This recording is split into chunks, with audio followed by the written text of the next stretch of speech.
ও যুবক বন্ধুরে ভালোবাসো মায়ার নবীকে, ঠিক কিনা বলেন?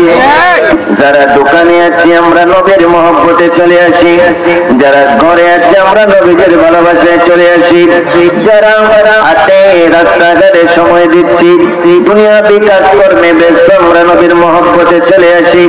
ভাইরা আমার, এখন যদি আমরা মারা যাই, দুনিয়া আপনাকে ছেড়ে দিবে, দোকানপাট আপনাকে ছেড়ে দিবে, আপনার বন্ধু আপনাকে ছেড়ে দিবে, আপনার বান্ধব আপনাকে ছেড়ে দিবে, খাট আপনাকে ছেড়ে দিবে, আপনাকে লেপ তোষক যা আছে সবকিছু আপনাকে বিদায় করে দিবে।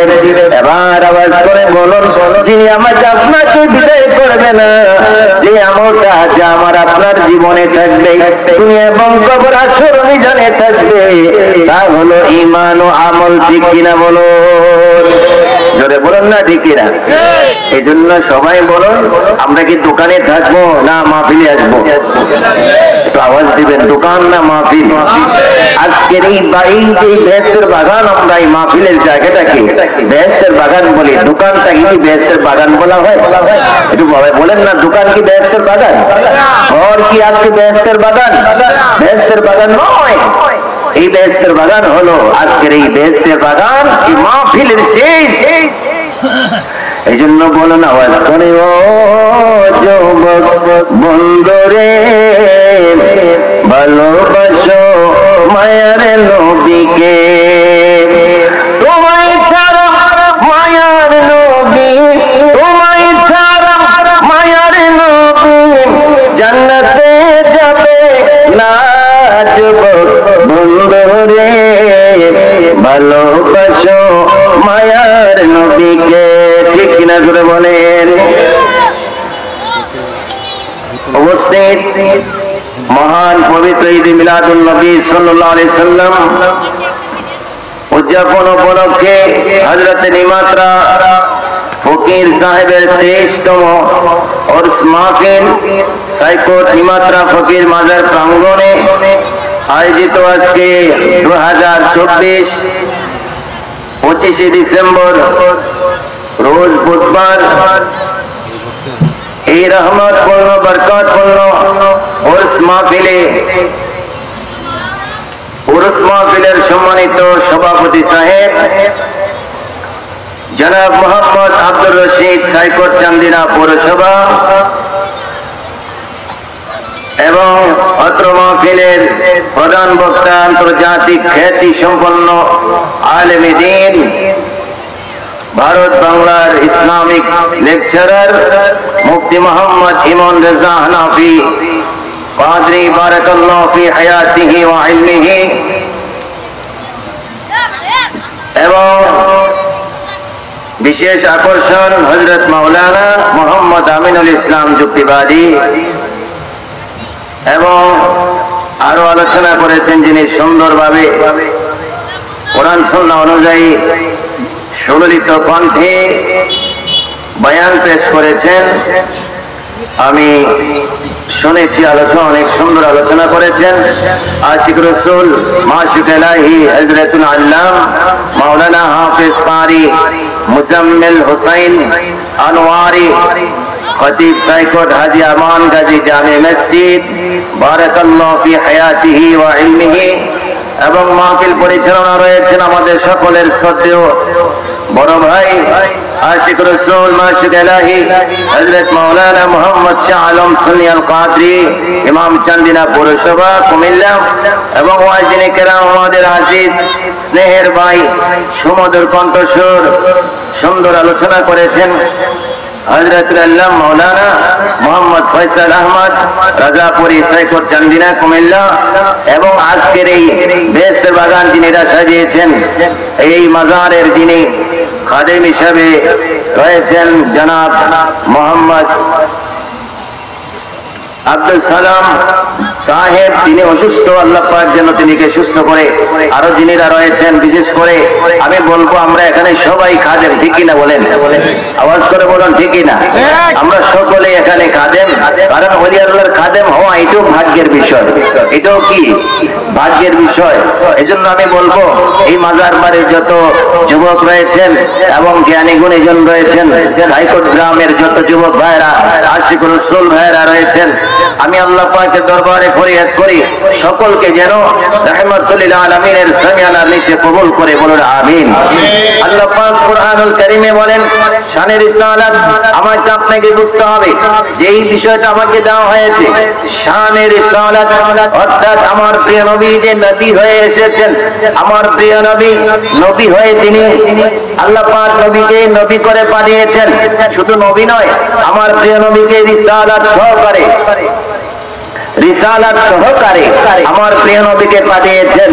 যে প্রিয় নবীজি আগমন করার কারণে অন্যান্য জামানার নবীর উম্মতগণের নবীগণের যে ধর্ম ছিল সব কয়টা ধর্মই মানসুখ হয়ে গেছে, রহিত হয়ে গেছে। আমার নবী যে ধর্ম নিয়ে এসেছেন সেই ধর্মই প্রতিষ্ঠিত হয়েছে, সেটাই হলো রিসালাত। জোরে বলুন সুবহানাল্লাহ। রিসালাত নিয়ে তিনি আগমন করে তার আগের যত ধর্ম আছে সকল ধর্মই বাতিল হয়ে যায়, যে সকল ধর্মে রহিত হয়ে যায়। আমার প্রিয় নবীকে আল্লাহ পাক রব্বুল আলামিন রিসালাত করে রিসালাত দিয়ে পাঠিয়েছেন। এইজন্য আমার প্রিয় নবীর নাম আল্লাহ পাক রেখেছেন মুহাম্মাদুর রাসূলুল্লাহ সাল্লাল্লাহু আলাইহি ওয়াসাল্লাম। জোরে বলেন সুবহানাল্লাহ। মুহাম্মাদুর রাসূলুল্লাহ সাল্লাল্লাহু আলাইহি ওয়াসাল্লাম, the prophet Muhammad is the messenger of Allah. Muhammad sallallahu alaihi wasallam আল্লাহ পাকের প্রেরিত রাসূল। সুবহানাল্লাহ বলুন। নবীজি আল্লাহ পাকের প্রেরিত রাসূল, এতে কোনো সন্দেহ আসেনি? সবাই বলুন সন্দেহ আসেনি? রিসালাত মানে হলো রিসালাত মানলে আমাকে আপনাকে মুহাম্মদুর রাসূলুল্লাহ স্বীকার করলে রিসালাত মানা হবে। এই জন্য কেউ যদি আমার নবীর রিসালাতকে যদি পাল্টু বলে থাকে তাহলে মুহাম্মদ সাল্লাল্লাহু আলাইহি ওয়াসাল্লামের উপরে সেটা বেয়াদবি হবে, ঠিক কি না? জোরে বলুন। বন্ধুরা আমার, কবির মনোযোগ।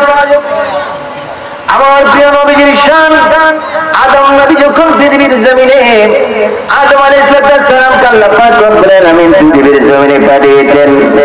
আদম নবীকে আপনারা জানেন জান্নাতের মধ্যে আদম নবীকে আল্লাহ পাক রেখেছিলেন। আদম নবী জান্নাতের মধ্যে ছিল। আদম নবী জান্নাতের মধ্যে তিনি জান্নাতের মধ্যে দেখলেন, জান্নাতের গিয়ে দেখে লেখা লা ইলাহা ইল্লাল্লাহ মুহাম্মাদুর রাসূলুল্লাহ সাল্লাল্লাহু আলাইহি ওয়াসাল্লাম। আমার ভাইয়েরা, আরশে আজিমের পায়ের মধ্যে লেখা লা ইলাহা ইল্লাল্লাহ মুহাম্মাদুর রাসূলুল্লাহ।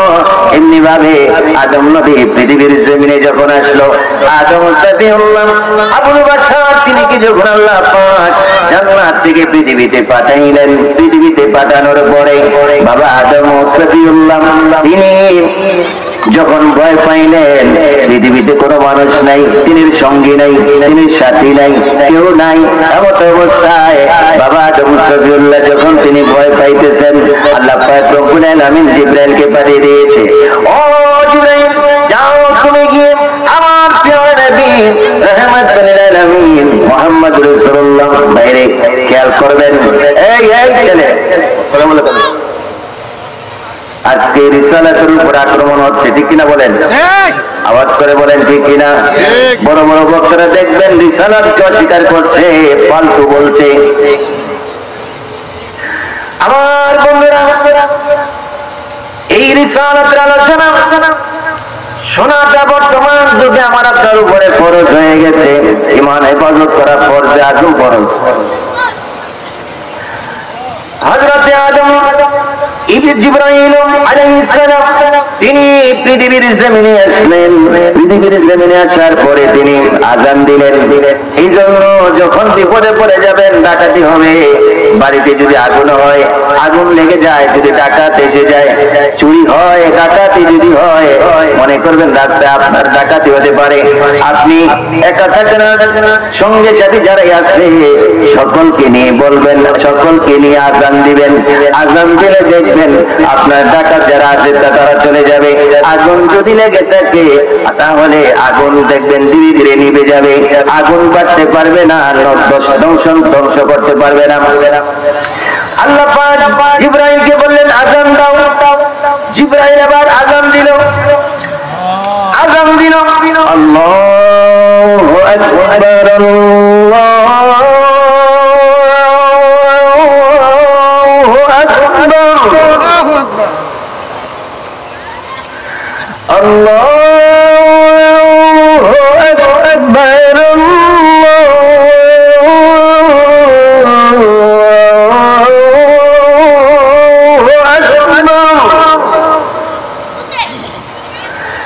আশহাদু আল্লা ইলাহা ইল্লাল্লাহ বললেন, দুবার বললেন, তারপরে বললেন সবাই আমার সাথে বলুন আশহাদু আন্না মুহাম্মাদার রাসূলুল্লাহ।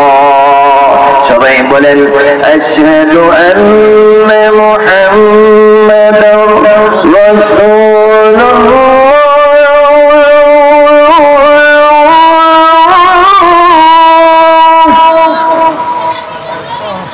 আদম আলাইহিস সালাম এই নবীজির নাম শুনে তিনি বললেন জিবরাইল, তিনি কি?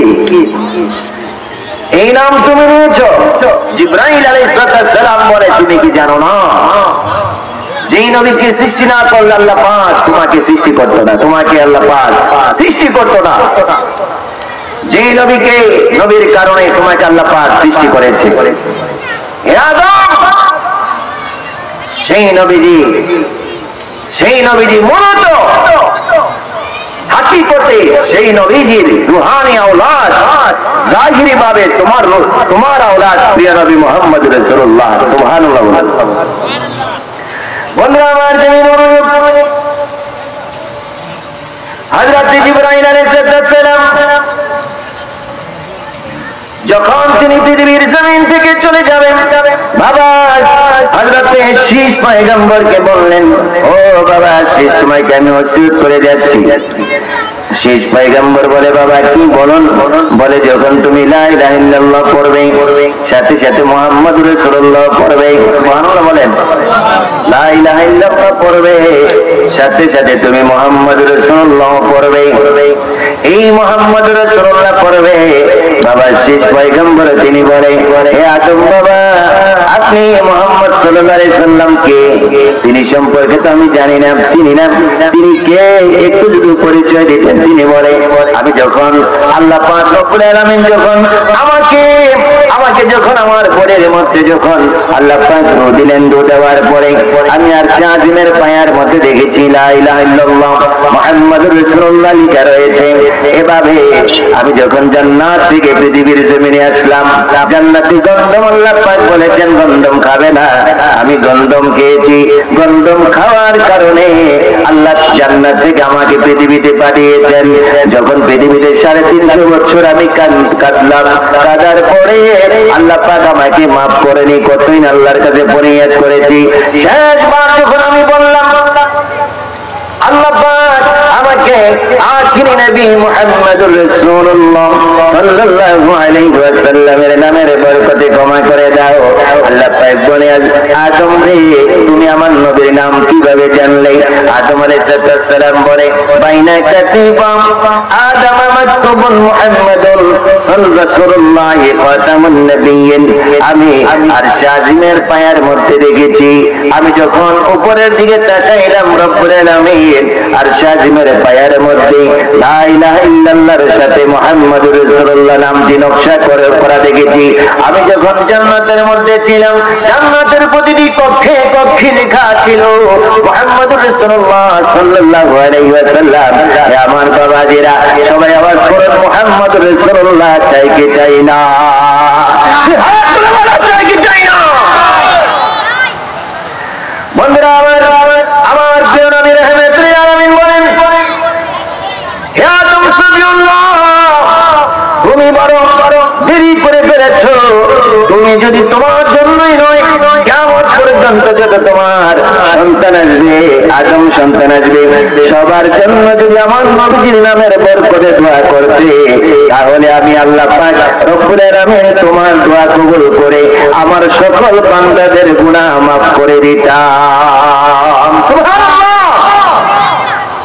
আমার প্রিয় নবী বলেন, শুধু তাই নয়, জিবরাইল আলাইহিস সালাম আসমান থেকে হযরত সুলাইমান আলাইহিস সালাম যে আংটি ব্যবহার করেছিলেন, আংটিটা ছিল সুলাইমান আলাইহিস সালামের মুজিজা। যে তিনি আমার নবী বলেন, আংটির মধ্যে যে পাথরের মধ্যে যা লেখা ছিল, সেই পাথরটা আমার কাছে নিয়ে আসলো। সেই পাথরের মধ্যে লেখা ছিল, আল্লাহ, আমি আল্লাহ, লা ইলাহা ইল্লাল্লাহ, আমি ছাড়া কোনো মাবুদ নাই, আনা মুহাম্মাদুন আবদি ওয়া রাসূলি।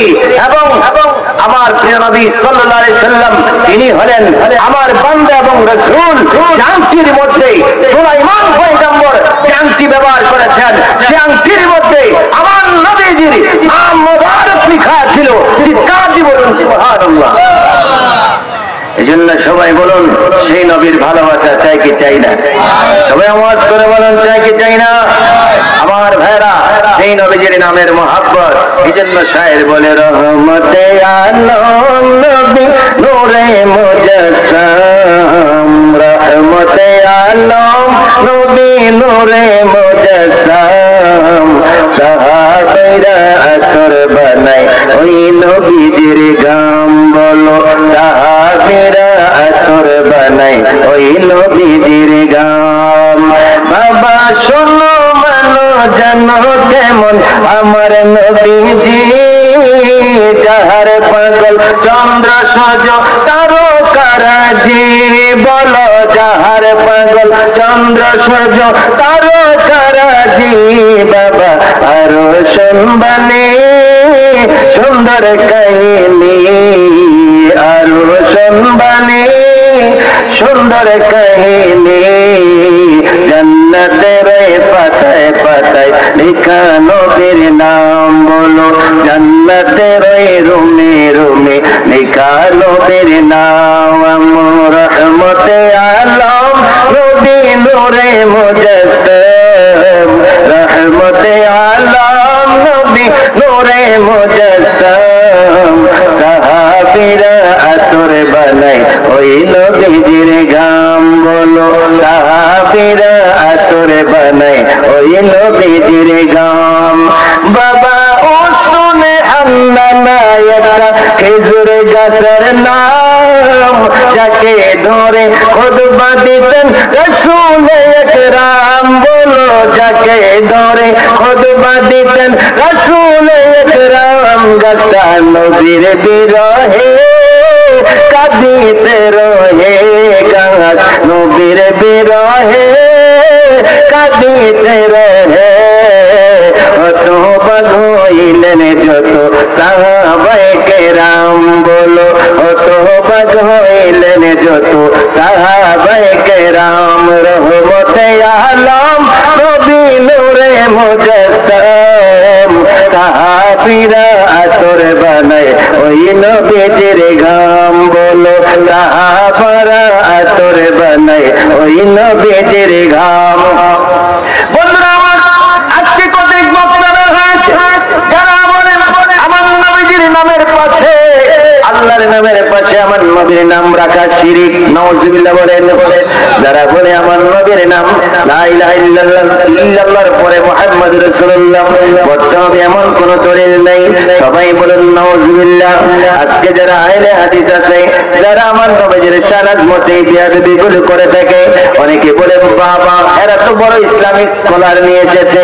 বাইরে বন্ধুরা আমার গভীর মনোযোগ, যেখানে আমার নবীর শানে বিয়াদবি করে, অথচ কোরআন কিতাবের হাদিসের মধ্যে তাফসীরের মধ্যে কোরআনের মধ্যে দেখা যায় আল্লাহ আমার আল্লাহর নামের পাশে নবীর নাম রেখেছেন। ঠিক কিনা করে বলেন?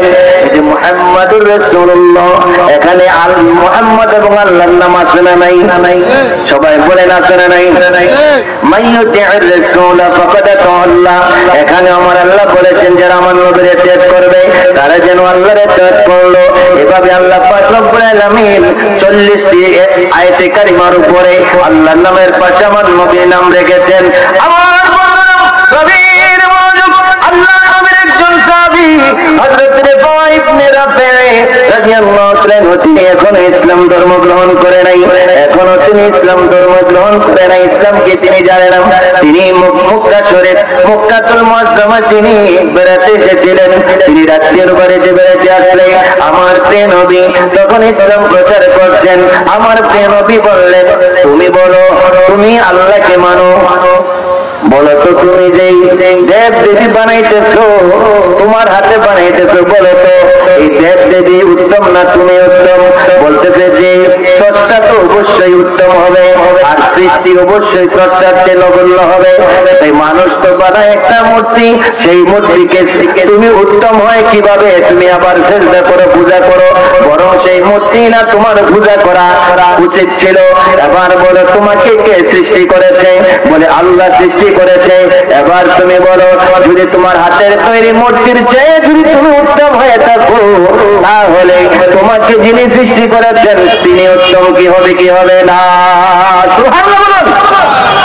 এবং আল্লাহকে তুমি মানো এবং আমি নবীকে মেনে নাও। সুবহানাল্লাহ বলেন। আল্লাহকে মানো এবং আমি নবীকে তুমি মেনে নাও। লা ইলাহা ইল্লাল্লাহ মুহাম্মাদুর রাসূলুল্লাহ সাল্লাল্লাহু আলাইহি সাল্লাম তুমি মানো। ভাইরে এখানে এইভাবে দাঁড়িয়ে না থেকে মেহেরবানি করে বসে যান। দাঁড়াইলে যে আপনার সময় যাচ্ছে, এখন বসে গেল আপনার উপরে রহমত বেশি হবে, বরকত বেশি হবে। কারণ আলোচনা হচ্ছে শানের ইশারাত, আমার নবীজির গুণগান। ঠিক কিনা করে বলেন? এখানে আপনি দাঁড়িয়ে না থেকে বসে পড়েন, আর না হয় আপনি মেহেরবানি করে বসে পড়েন, সকলে বসে পড়েন। আল্লাহ পাক রব্বুল আলামিন আয়ের হাদিস সাল্লাল্লাহু আলাইহি সাল্লাম বলে হয়তো তুমি কলমা পড়ো, আর না হয় তুমি কি করো? কলমা পড়ো, মুসলমান হয়ে যাও। তখন তিনি আমার নবী যখন কলমার দাওয়াত দিল তখন কাবা শরীফের আঙ্গিনায় চলে গেছে। কাবা শরীফের আঙ্গিনায় গিয়ে কাবা তওয়াফ করেছে। দেখেন মুশরিকেরা কাবা তওয়াফ করত, আবার মূর্তি পূজাও করত, যে আল্লাহকে মানত, কিন্তু আমার নবীকে দাওয়াত, নবীজি রিসালাতের দাওয়াত দিয়েছে, রিসালাত মানে না। তখন সে ব্যক্তি 7টা তীর নিয়েছে, 7টা তীরের মধ্যে একটা তীরের মধ্যে আমার নবীজির নাম মুবারক লিখেছে। সুবহানাল্লাহ। আরে যারা বলেন না সুবহানাল্লাহ, জিকির করে আল্লাহ আল্লাহ আল্লাহ আল্লাহ আল্লাহ আল্লাহ আল্লাহ আল্লাহ আল্লাহ আল্লাহ।